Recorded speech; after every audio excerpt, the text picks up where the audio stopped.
Ay, ano yung name mo? Sheila Iselier po. Sheila Iselier. Iselier. Ayan, yan po si Sheila. Ang gandang babae. Thank you po sa pagkuha ng Yan. cellphone ko po. Ayan, oo. Nakita ko yung cellphone niya sa CR ng Mabuti na nga po ano. ikaw yung nakakuha. Kung iba, Oo. kung iba po, hindi na po gusto mababalik sa akin. Hindi na nga. So, talagang sinadya ko yun, nakuhain ko kasi marami ng tao sa CR eh. Tsaka iba-iba na dami ng dumarating na ano. Mabuti Kaya na sabi po, ko, kinuha ko. Tapos nagtambay talaga ako sa labas. At saka doon inantay ko may maghanap, wala talaga.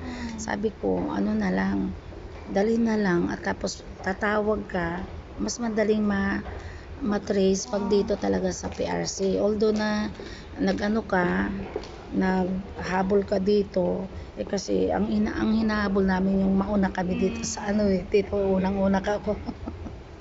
Ayan, tapos sa Rojas ka pa, ay Capiz. Sa Capiz ka po pa, ako eh. oo. Ay nako, ining sa ulitin.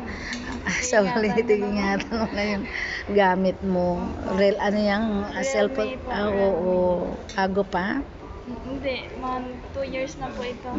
Sabi ko nga, sa kasamaan ko, baka walang pamasahe. Sabi ko, pag dating na lang dito, babayaran ko na lang yung ano mo, yung taxi mo. Kasi Kasi naman sa ikaw naman po yung nakakita. hindi, wala naman yan eh. Kasi alam mo naman, siyempre, mami na rin, nanay na rin ako. Naintindihan ko yung mga ganyan. Na ano, ako rin, makalimutin din ako eh. Baka kulang nga, sabi ko, kulang siguro pamasahin.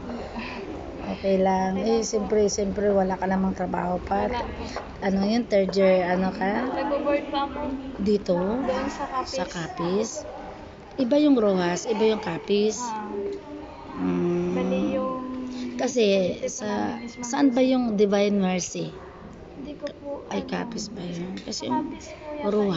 Rojas siguro. Diyan kami pumupunta.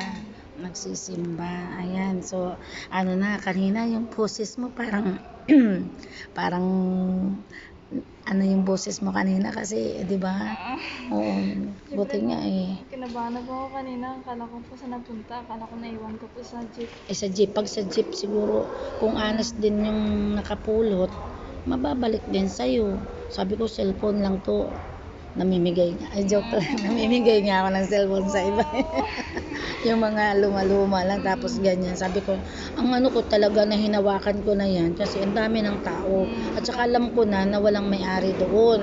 Sabi ko, kung sa guard pa yun o alin, okay na. Sabi ko, sa kasamaan ko, dalhin na lang natin. Mas madali kasing matrace pag ano eh. Kakaalis niya lang po siguro at lumabas po ako ng CR. Siguro po. Hindi, kasi matagal pa rin kami doon eh. Matagal kami doon, nag-ayos pa, nag-CR pa. Walang ano na naghahanap doon. Siyempre alam ko kung may naghahanap kasi andyan pa yun eh. Oo, tapos lumabas pa ako, tingin-tingin ako na mayroong maghahanap. Wala, sabi ko, pag iniwan natin dito at saka inano namin sa mga tao na ano, eh baka sabihin, oh akin yan, ganyan. Tayo nagmamadali kasi kami na maka-first kami dito dahil pila-pila. O, ayan na, Nini. Oo, sa ulitin ha. Yes po. Wag mo nang Lagay ko na lang po sa bag. lagay mo na lang sa bag mo. Kasi ito pa kasi yung ano mo. Kasi ito lang po yung binibig ko kanina. Papasok na si Ana, iwan ko po yung phone ko. Ayan. Oo, sige, oo. Iyan mo ako sa Kalula Vlog. Nakita mo na yon kanina? Sige. O, ingat ha.